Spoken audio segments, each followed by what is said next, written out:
So I think one of the things we need to understand about the sex trade is that it's a complicated issue.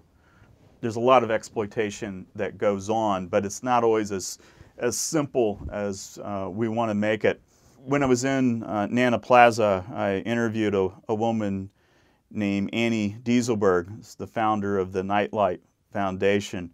And Annie's been working in Nana Plaza 16, 17 years, reaching out to trafficking victims.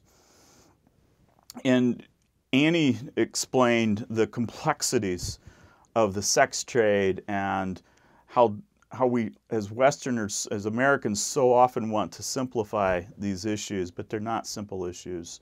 It's really hard when there's a bad rescue. We've spent years building relationships on the ground, getting to know some of the gatekeepers, the brothel managers, pimps, mama-sans, people that work in the area, as well as the women, of course, who are in prostitution. And it takes a long time to build trust. When an organization swoops in and does a bad rescue, then they leave a lot of collateral. And afterwards, it's very hard for those establishments to trust the people who are coming in. So Annie has a lot of, and others I talked to in working in this project, have a lot of concern about the rescue movement within the anti-trafficking efforts.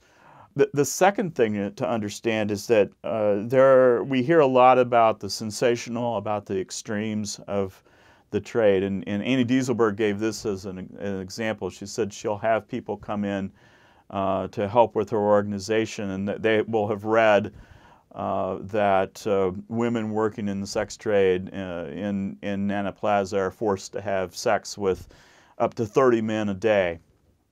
And she said that's not the norm. The problem with people focusing on the sensational is that if people have an expectation that a woman is forced to take 30 men a night, or that it's a child who's forced to take 30 men a night, then they get here and they see women who take 12 customers a month.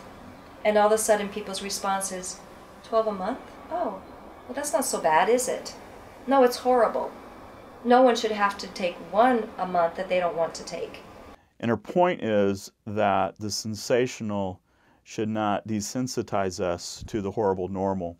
I think that's a really important point for us to understand about the sex trade and about the exploitation that's going on.